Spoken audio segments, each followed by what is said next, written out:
سفر مرکزی امام بارگاہ شاہنہ لوک وچ سارا دن ہوئے گی جدے وچ ملک دے نامور ذاکر پڑھن گے مومنین اگے گزارش ہے ایک مجلس سن کے ثواب دارین حاصل کریو ان جناب کے سامنے مفسر تاریخ اسلام جناب علامہ حسن رضا باقر صاحب آپ لاہور او خطاب فرمان گے اور انہاں تو فوراً بعد سلطان الذاکرین مصور غم بحر المصائب ذاکر جناب ملک علی عباس علوی صاحب آپ چونیاں او خطاب فرمان گے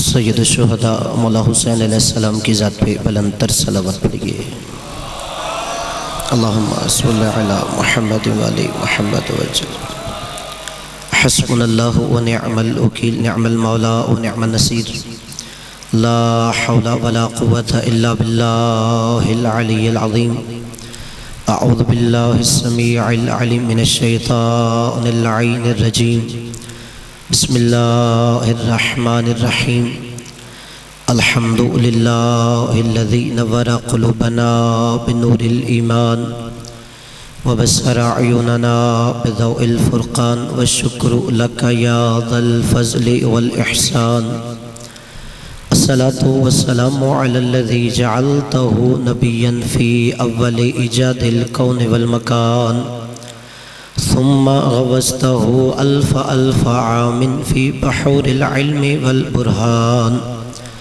ثم الصلاة والسلام على ناصر شريعته وقاضي دينه ومنفذ أحكامه والمروج للإيمان والمدمر لأهل الكفر والفسوق والعصيان ثم الصلاة والسلام على زوجته التي نزل في تزويجها القرآن حيث قال سبحانه وتعالى مرج البحرين يلتقيان ثم الصلاة والسلام على اللؤلؤ والمرجان بالخصوص على إمامين وهمامين والسعيدين والشريفين واسمهما الحسنان ثم الصلاة والسلام على باقي الأئمة الذين هم أمناء الرحمن بالخصوص على سيدنا مولانا صاحب العصر والزمان اللهم صل على محمد وعلى محمد وجل صلوات الله على محبيهم ولعنة الله على مبغضيهم في كل حين وأوان أما بعد فقد قال الله سبحانه وتعالى في كتابه الفرقان بسم الله الرحمن الرحيم ولو اتبع الحق أهواءهم لفسادت السماوات والأرض ومن فيهن مل کے بواز بلند صلوات پڑھیے اللہم صلی علی محمد وعلی محمد نعرہ تکبیر مل کے سب نعرے کا جواب دیجئے پنجتن کے خالق کا نام ہر بلندی سے بلند ہے بلند آواز سے نعرہ تکبیر نعرہ رسالت یہ نعرہ مسلمان کی پہچان نعرہ ہوتا ہے سب مل کے اپنے اسلام کا اعلان کیجئے نعرہ رسالت نعرہ حیدری رسول کی حدیث ہے حضرت علی کی محبت مومن کی نشانی ہوتی ہے سب مل کے اپنے ایمان کا اعلان کیجئے نعرہ حیدری حسینیت یزیدیت خانواد تطہیر پہ بلند تر صلوات پڑھیے اللہم صلی علی محمد قبلہ دعا ہے کہ مالک آپ کا تشریف لانا اپنی بارگاہ میں قبول و منظور فرمائے جو بھی بندہ صفحہ ادا پہ آتا ہے دل میں کوئی نہ کوئی حسرت حاجت دعا لے کے آتا ہے یہ ذکر دعا کی قبولیت کا بہت بڑا وسیلہ ہے مالک ذکر کے صدقے میں آپ جو دعائیں حاجات لے کے اپنی بارگاہ میں مستجاب فرمائے کتنی ایسی دعائیں انسان کے دلوں میں ہوتی ہیں زبان پہ نہیں لا سکتا مالک ذکر کے صدقے میں بانیان آپ تمام حاضرین کی ایسی دعاؤں کو مستجاب فرمائے۔ ہم سب کو دنیا میں سید الشہداء مولا حسین علیہ السلام کی زیارت، آخرت میں شفاعت نصیب فرمائے۔ ہمارے وقت کے امام کو ہم سے راضی فرمائے۔ ہماری سب سے بڑی دعا آمین ضرور کیجیے گا۔ مالک حجت دورہ بقیت اللہ منتقم و وارث خون حسین امام زمانہ کے ظہور میں تاجیل فرمائے۔ ہمیں ان کے اوان و انصار میں محشور فرمائے۔ امام کے قدموں میں شہادت نصیب فرمائے۔ اپنے اپنے دعاؤں کی قبولیت کے لیے بلند تر صلوات پڑھیے۔ اللہم صلی علی محمد و آل محمد۔ قبلہ توجہ ہے کہ کچھ عرض کروں؟ عزیزان گرامی، صاحبان ذی وقار، برادران اسلام، محبان اہل بیت علیہ السلام، عاشقان حسین ابن علی علیہ السلام، محرم 61 ہجری میں سرزمین کربلا پر ایک معرکہ رونما ہوا تھا، جس میں ایک طرف حسین تھے اور دوسری طرف یزید تھا۔ بلکہ اگر جملے تبدیل کر دوں، ایک طرف حسینیت تھی، دوسری طرف یزیدیت تھی۔ یہ 1444 ہجری ہے۔ واقعہ کربلا کو گزرے ہوئے 1383 سال ہو چکے ہیں، مگر ہر شہر میں، ہر قریہ میں، ہر بستی میں، ہر ملک میں اس واقعہ کربلا کی یاد میں صف عزائے حسین بچھائی جاتی ہے۔ پہلا جملہ ہدیہ کرنے لگا ہوں، آپ نے اذہان عالیہ میں محفوظ کرنا ہے کہ محرم 61 ہجری میں معرکہ کربلا ہوا۔ یہ 1444 ہجری ہو گئی۔ واقعہ کربلا کو 1383 سال ہو چکے ہیں، مگر مجھے عزت حسین کی قسم 1383 سالوں میں یزید بار بار آیا، حسین ایک بار آیا۔ یزید بار بار آتا رہا، 1383 سالوں میں حسین صرف ایک بار آیا۔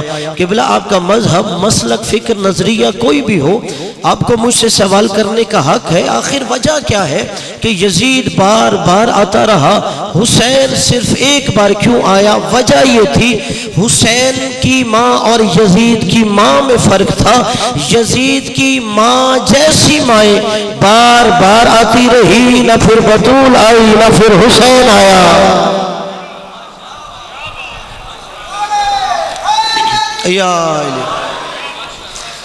اگر ماں بطول ہو تو بیٹا حسین ہوتا ہے۔ اور جملے میں بدل دیتا ہوں، اگر ماں جنت کی سردار ہو تو بیٹے جنت کے سردار ہوتے ہیں۔ اور جو میں نے آیت سرنامہ کلام قرار دیا ہے، یہ سورہ مؤمنون ہے، آیت نمبر 71 ہے۔ اگر آپ نے بس یہ آیت کا ترجمہ ذہن نشین کر لیا تو سمجھیے کہ آپ نے آنے کا اور میرے سننے کا حق ادا کر دیا۔ صرف ترجمہ آپ ذہن نشین کر لے۔ سورہ مؤمنون آیت نمبر 71، اللہ نے کہا بسم اللہ الرحمن الرحیم وَلَوِ اتَّبَعَ الْحَقُّ أَهْوَاءَهُمْ، کہ اگر حق باطل کی بیعت کر لیتا، قرآن کی آیت ہے وَلَوِ اتَّبَعَ الْحَقُّ أَهْوَاءَهُمْ، اگر حق باطل کی بیعت کر لیتا، اگر حق باطل کے ہاتھ میں اپنا ہاتھ دے دیتا، اگر حق باطل کی خواہشات کی پیروی کر لیتا تو کیا ہوتا؟ کہ اس کا نتیجہ یہ ہوتا لَفَسَدَتِ السَّمَاءُ وَالْأَرْضِ، زمین بھی تباہ ہو جاتی، آسمان بھی تباہ ہو جاتا۔ قرآن کی آیت ہے کہ اگر حق باطل کی بیعت کر لیتا تو نتیجہ کیا ہوتا؟ لَفَسَدَتِ السَّمَاوَاتُ وَالْأَرْضِ، آسمان بھی تباہ ہو جاتا، زمین بھی تباہ ہو جاتی۔ اور قبلہ آج زمین بھی باقی ہے، آسمان بھی باقی ہے، تو ماننا پڑے گا نہ کل حق نے باطل کی بیعت کی ہے نہ آج کرے گا۔ اگر یہ زمین و آسمان باقی ہے تو اس وجہ سے کہ حق نے باطل کی بیعت نہیں کی۔ اور جملہ آسان کر دیتا ہوں، لوگ کہتے ہیں حسین ابن علی نے اس لیے یزید کی بیعت نہیں کی، وہ فاسق تھا، وہ فاجر تھا، وہ شرابی تھا، وہ کتوں بندروں سے کھیلتا تھا۔ اچھا مجھے یہ بتاؤ، لوگ کہتے ہیں اس لیے یزید کی بیعت نہیں کی، مجھے یہ بتاؤ اگر یزید فاسق نہ ہوتا، فاجر نہ ہوتا، شرابی نہ ہوتا تو کیا حسین بیعت کر لیتا؟ خدا آپ کو سلامت رکھے. یہ جو 4-5 بندے بولے ہیں انہیں میں داد دیتا ہوں، کبھی معصوم غیر معصوم کی بیعت نہیں کرتا.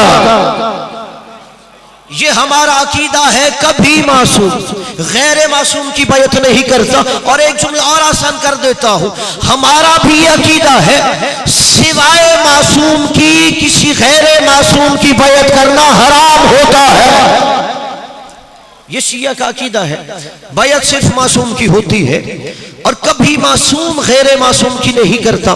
اچھا کہا حسین نے اس لیے اس کی بیعت نہیں کی، وہ شرابی تھا، فاسق تھا، فاجر تھا. اور شاید لوگ سمجھتے ہیں کہ حسین کے بھائی مولا حسن نے بیعت کر لی ہو، شاید مولا علی نے بیعت کر لی ہو. اور قبلہ یہی تو جملہ جب مولا حسین سے بیعت کا سوال کیا گیا کہ حسین یزید کی بیعت کرو، مولا نے یہ نہیں کہا کہ میں حسین ابن علی یزید کی بیعت نہیں کروں گا. مولا نے کہا مثلی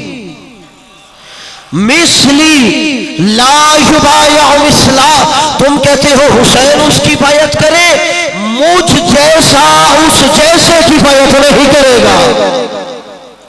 مجھ جیسا اس جیسے کی بیعت نہیں کرے گا. یہ مولا کیا سمجھا رہے تھے؟ مولا نے کہا جملہ میں نے یزید کے گورنر کے دربار میں کہہ دیا ہے، اب قیامت تک خود تلاش کرتے رہو.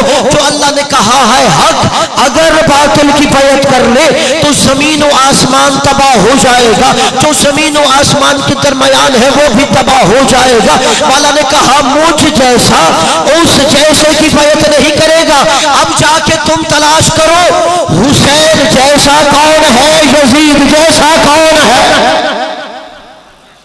اب تم جا کے تلاش کرو حسین جیسا کون ہے اور یزید جیسا کون ہے، کہ مجھ جیسا اس جیسے کی بیعت نہیں کرے گا. اور قبلہ اور جملہ آسان کر دیتا ہوں، حسین کا مطلب کیا ہے؟ آپ جائیے گھر جا کے لغت کی کتابوں میں دیکھیں حسین کا مطلب کیا ہے. اصل حسین مستقل لفظ نہیں ہے عربی میں، یہ اسماء مصغرہ میں سے ہے، اسے اس میں تصغیر کہتے ہیں. اگر آپ نے عربی ڈکشنری میں حسین کا معنی تلاش کرنا ہو تو آپ کو جا کے حسن کا معنی تلاش کرنا ہوگا. پہلے حسین کا مطلب ہوتا ہے چھوٹا حسن. حسین کا مطلب کیا ہے؟ چھوٹا حسن. حسین کا مطلب چھوٹا حسن، یعنی اگر حسن کو چھوٹا کر دو حسین بنتا ہے، اگر حسین کو بڑا کر دو حسن بنتا ہے. یہ کسی بھی آپ جو بھی عربی جانتا ہے پوچھ لیں. حسین حسن کی اس میں تصغیر ہے. جیسے سلمان سے سلیمان ہوتا ہے، کمال سے کمیل ہوتا ہے، ویسے ہی حسن سے حسین ہوتا ہے. حسن کا مطلب بڑا حسن، حسین کا مطلب چھوٹا حسین، یعنی حسین اس میں تصغیر ہے.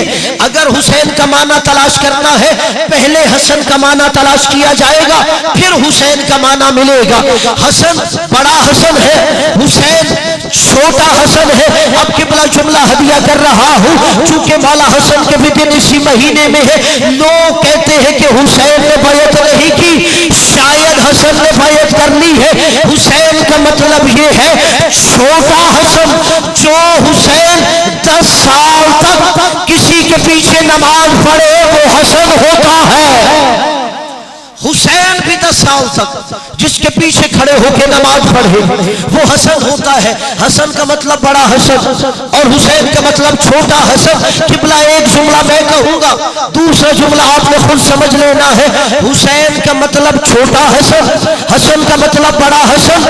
قبلہ جب چھوٹا حسن چھوٹے یزید کی بیعت نہیں کر رہا تو بڑا حسن بڑے یزید کی بیعت کیسے کرے گا؟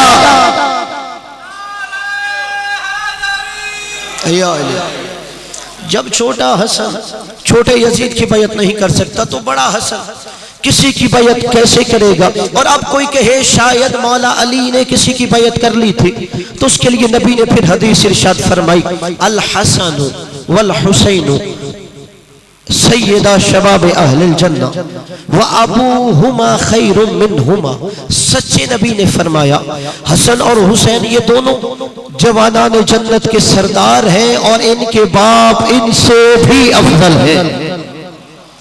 کہ حدیث پوری یہ ہے کہ حسن و حسین جوانان جنت کے سردار ہیں اور ان کے بابا ان سے بھی افضل ہے۔ اچھا حسن و حسین نے تو بیعت نہیں کی، کیا علی بیعت کر سکتا ہے؟ آئیے ذہن میں رکھیے، اگر حق باطل کی بیعت کر لے تو زمین و آسمان اور رہنے والے تباہ ہو جائیں گے۔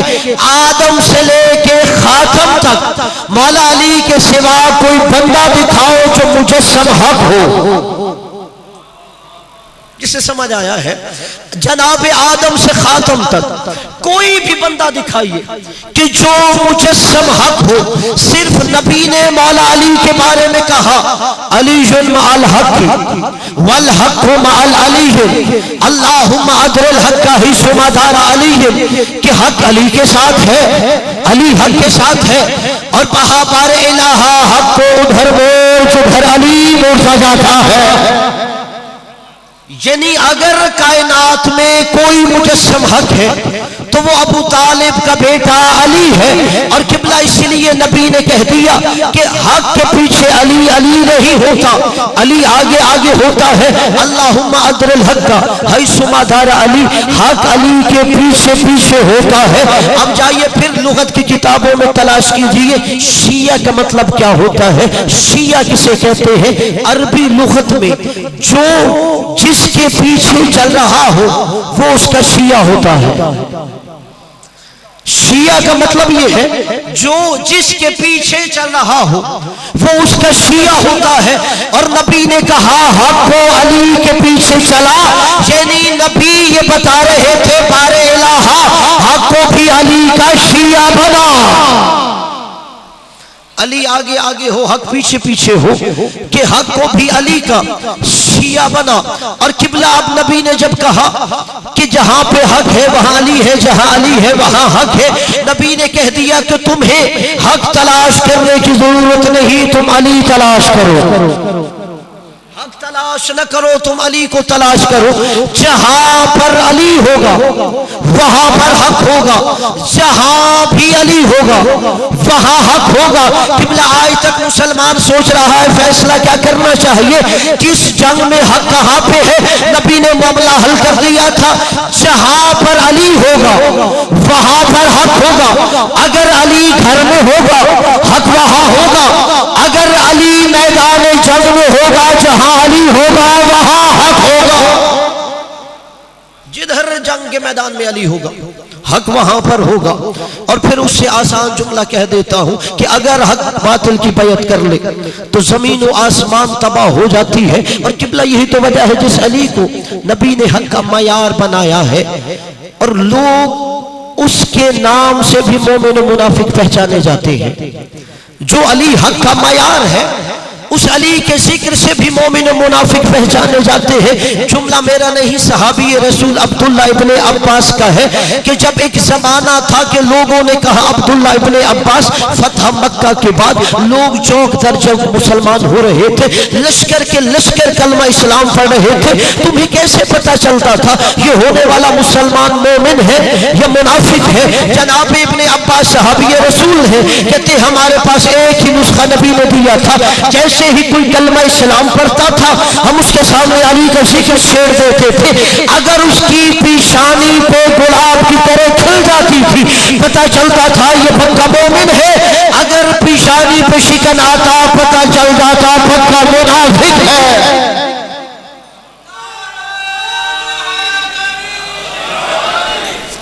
کہ جو حق کا معیار تھا نبی نے اسی مومن و منافق کی پہچان کا بھی معیار بنایا۔ اور یہی وجہ ہے کہ جب یزید کے باپ سے کسی نے کہا کہ یہ جو صحابی رسول ہے عبداللہ ابن عباس، کبھی تم اس کا درس تفسیر قرآن سننا، کہ یہ درس تفسیر قرآن دیتا ہے، یہ تفسیر قرآن کا درس تھوڑا دیتا ہے، علی کے فضائل زیادہ سناتا ہے۔ یزید کے باپ سے کہا گیا، اس نے کہا میں مدینے جاؤں گا، اور میں دیکھوں گا وہ کیسے قرآن کی آیتوں کا رخ علی کی جانب موڑ دیتا ہے۔ کہتے یزید کا باپ مدینے آیا اور دیکھا کہ مسجد نبوی میں جناب ابن عباس صحابی رسول مولا علی کے بعد سب سے بڑے یہ صحابہ میں مفسر قرآن ہے کہ وہ درس تفسیر قرآن دے رہے ہیں۔ اب جا کے یزید کا باپ بھی وہاں پہ بیٹھ گیا، وہ دیکھتا ہے کہ ادھر آیت شروع ہوتی ہے اور تفسیر قرآن بیان ہوتا ہے، ادھر ابن عباس اس تفسیر کا رخ علی کی جانب موڑ دیتا ہے۔ جیسے ہی درس تفسیر قرآن ختم ہو گیا، یزید کا باپ آگے بڑھا، ابن عباس سے کہتا ہے ابن عباس تو درس تفسیر قرآن سنا رہا تھا یا علی کے فضائل سنا رہا تھا؟ تو درس تفسیر قرآن سنا رہا تھا یا علی کے فضائل سنا رہا تھا؟ جناب ابن عباس اٹھے، اکیلے نہیں قرآن کو اٹھایا، قرآن اٹھا کے یزید کے باپ کی گود میں رکھ دیا، اسے کہا ایسے کر کہ اے شام کے حاکم تو قرآن سے اپنی مرضی کی آیت نکال، اس کے اندر سے علی میں تجھے دکھاؤں گا۔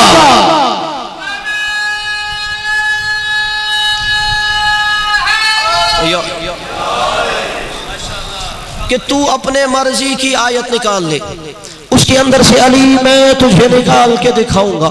اور قبلہ یہی تو وجہ ہے کہ جب ابن عباس سے کہا، ایک زمانہ آ گیا ابن عباس صحابی رسول سے کہا یہ جو ہر وقت تو درس تفسیر قرآن میں بھی علی کے فضائل بیان کرتا ہے کہ تو علی کے فضائل نہ پڑھا کر، شیعہ نے حیدر قرار جملہ لوح دل پہ نقش کرنا اور ناز کرنا آپ کے دل میں ماں کی آغوش سے علی کی محبت ہے۔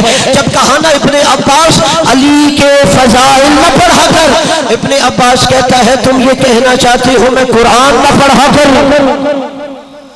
تم یہ کہنا چاہتے ہو میں قرآن نہ پڑھا کروں؟ کہ ابن عباس بات دوسری طرف نہ لے جا، ہم علی کے فضیلتوں کی بات کر رہے ہیں، تجھے ہم نے علی کے ذکر سے روکا ہے، تجھے قرآن سے کس نے روکا ہے؟ سب سے بڑے صحابہ میں مفسر قرآن کہتا ہے مسلمانوں تم نے قرآن پڑھا ہی کہاں ہے؟ علی کے قصیدے کو قرآن کہتے ہیں۔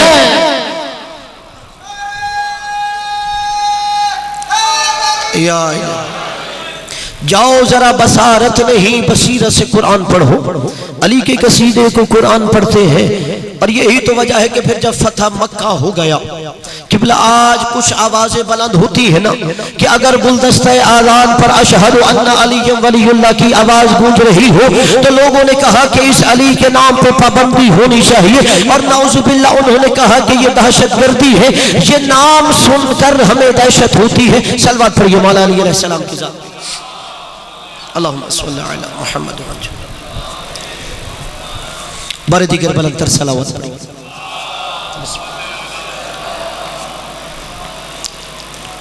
توجہ ہے نا؟ بس دو جملے اور آپ کے انوار قلوب پہ نقش کرنے ہیں کہ جب لوگوں نے کہا یہ جو گلدستہ آذان پہ علی کی آواز بلند ہوتی ہے، لوگوں نے کہا کہ نعوذ باللہ یہ دہشت گردی ہوتی ہے۔ کیا مطلب؟ کہ علی کا نام سن کے ہمیں دہشت ہوتی ہے۔ قبلہ یہ کوئی نئی بات نہیں، جن کے آباء و اجداد کو جنگ کے میدان میں علی کو دیکھ کے دہشت ہوتی تھی، آج ان کی اولاد کو علی کا ذکر سن کے دہشت ہوتی ہے۔ آج ان کی اولاد کو علی کا نام سن کے دہشت ہوتی ہے۔ اور قبلہ شاید کوئی یہ کہے کہ یہ جو گلدستہ آذان پہ علی کا نام گونج رہا ہوگا کوئی اس نام کو بند کروائے گا، نہیں۔ قبلہ بنو امیہ کا زمانہ گزرا ہے، بنو عباس کا زمانہ گزرا ہے، ایسے سخت حالات گزرے ہیں کہ علی کی محبت کی وجہ سے لوگوں کو گھر گرا دیے جاتے تھے، علی کی محبت کی وجہ سے اولاد قتل کر دی جاتی تھی، علی کی محبت کی وجہ سے حکومتوں نے چاہنے والوں کو زندہ دیواروں میں چنا تھا۔ علی کے پوش میں حدیثیں کھڑی گئی، علی کے پوش میں محدثین خریدے گئے، علی کے پوش میں مفتی حدیثیں کھڑتے رہے۔ اگر مجھے عزت علی کی قسم، علی کا ذکر مٹانے والی حکومتیں علی سے پہلے مٹ گئی، مگر میرا علی کل بھی بلند تھا، آج بھی بلند ہے، قیامت تک بلند رہے گا۔ علی کا ذکر بلند رہے گا۔ اور میرے اکثر نوجوان پریشان ہو جاتے ہیں، حالانکہ جب یہ حالات مشکل دیکھتے ہیں نا، بعض علاقوں میں ہم جائیں تو نوجوان کہتے ہیں کہ کیا عزاداری مشکل ہو جائے گی، کیا حسین کا ذکر مشکل ہو جائے گا، کیا علی کا ذکر رک جائے گا؟ نہیں، جتنا بھی کوئی ایڑی چوٹی کا زور لگا دے، نہ کوئی علی کا ذکر روک سکتا ہے، نہ کوئی حسین کا ذکر روک سکتا ہے، اس لیے کہ یہ اللہ کا وعدہ ہے، فَاذْكُرُونِي أَذْكُرْكُمْ، تم میرا ذکر کرو میں تمہارا ذکر کرو۔ اب علی و حسین نے اپنا وعدہ پورا کر لیا ہے، وہ آخری وقت سجدے میں بھی اللہ کا ذکر کر رہا ہے۔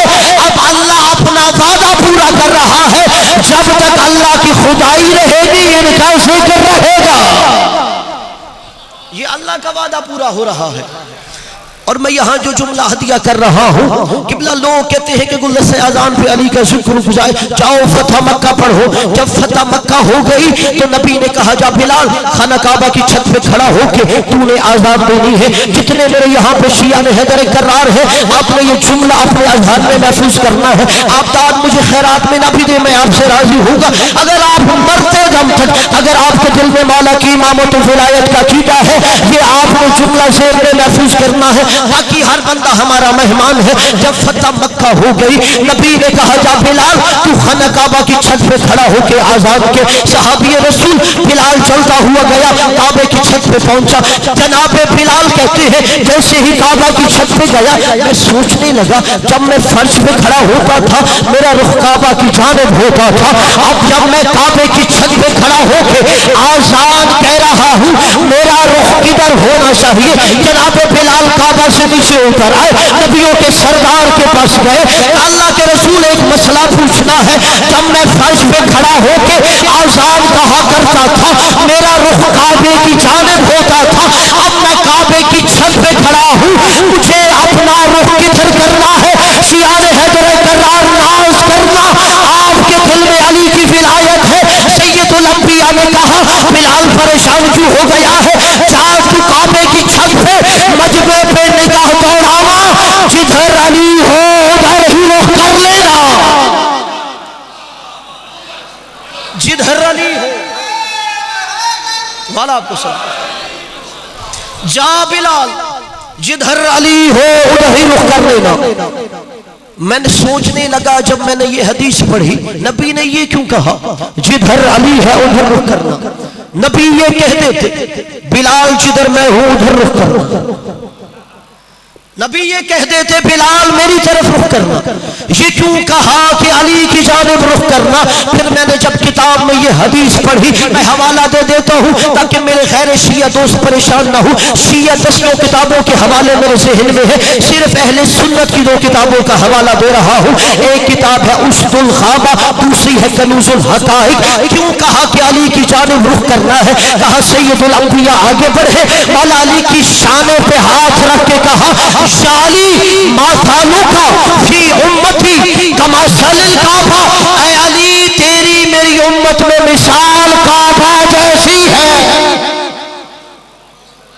کعبہ کی جانب نہیں علی کی جانب رخ کر لینا، اس لیے کہ نبی نے کہا علی کی مثال میری امت میں کعبہ جیسی ہے۔ علی کی مثال کعبہ جیسی ہے، ایک دفعہ بولی علی کی مثال کعبہ جیسی ہے، علی کی مثال کعبہ جیسی ہے، یعنی جیسا کعبہ ہے ویسا علی ہے۔ یعنی نبی بتا رہے تھے کعبہ بھی کعبہ ہے، علی بھی کعبہ ہے، کعبہ بھی کعبہ ہے، علی بھی کعبہ ہے، کعبہ بھی قبلہ ہے، علی بھی قبلہ ہے، مگر دونوں میں فرق ہے۔ کعبہ پیشانیوں کا قبلہ ہے، علی دلوں کا قبلہ ہے۔ کعبہ پیشانیوں کا قبلہ ہے کہ پیشانی کعبہ کی جانب کی جاتی ہے، علی دلوں کا قبلہ ہے، دل علی کی بارگاہ میں جھکائے جاتے ہیں۔ کہا میرے نبی نے علی کی مثال کعبہ کی مثال ہے۔ کیا مطلب؟ کعبہ بھی قبلہ تو علی بھی قبلہ۔ قبلہ کعبہ صرف بیت اللہ ہے، کعبہ صرف بیت اللہ ہے، علی ید اللہ ہے، لسان اللہ ہے، عین اللہ ہے، عضو اللہ ہے، مشیت اللہ ہے، سر سے لے کے پاؤں تک ولی اللہ ہے۔ کعبہ صرف